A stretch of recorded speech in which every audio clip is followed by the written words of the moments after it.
Halo semua, pernah dengar istilah sporing kan? Nah, hari ini kita bakal kupas tuntas apa sih sebenarnya proses yang sering kita dengar di bengkel ini. Yuk kita bongkar bareng-bareng. Pernah ngerasain nggak lagi nyetir di jalan lurus, setirnya kok kayak miring sendiri? Atau pas lihat ban depan, wah kok abisnya nggak rata ya, cuma sebelah doang gitu. Nah, itu bukan cuma perasaan, itu tuh tanda-tanda nyata dari mobil Anda.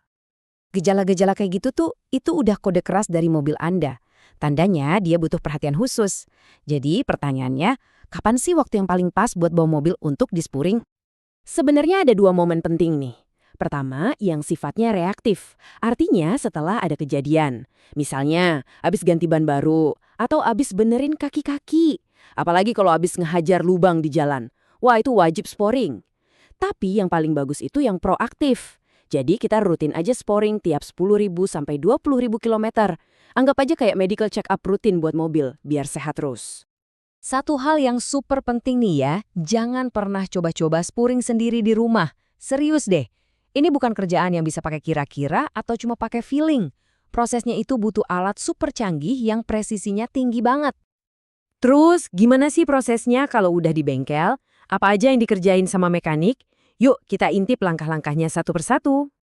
Secara garis besar ada 5 tahap utama. Pertama, mobil disiapin dulu nih di atas mesinnya. Kedua, sensor-sensor canggih dipasang di tiap roda. Ketiga, komputer mulai ngukur semua sudutnya.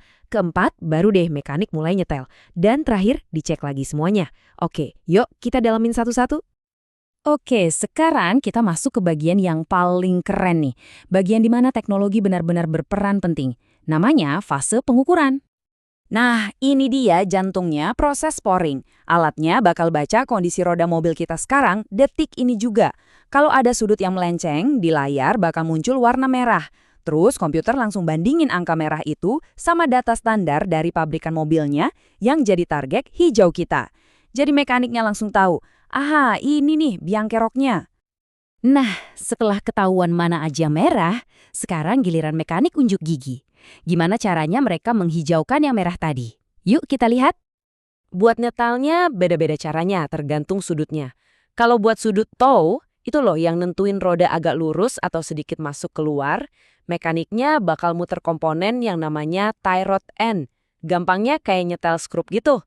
Nah, kalau buat camber dan caster, yang ngatur kemiringan roda kalau dilihat dari depan atau samping, ini lebih ribet.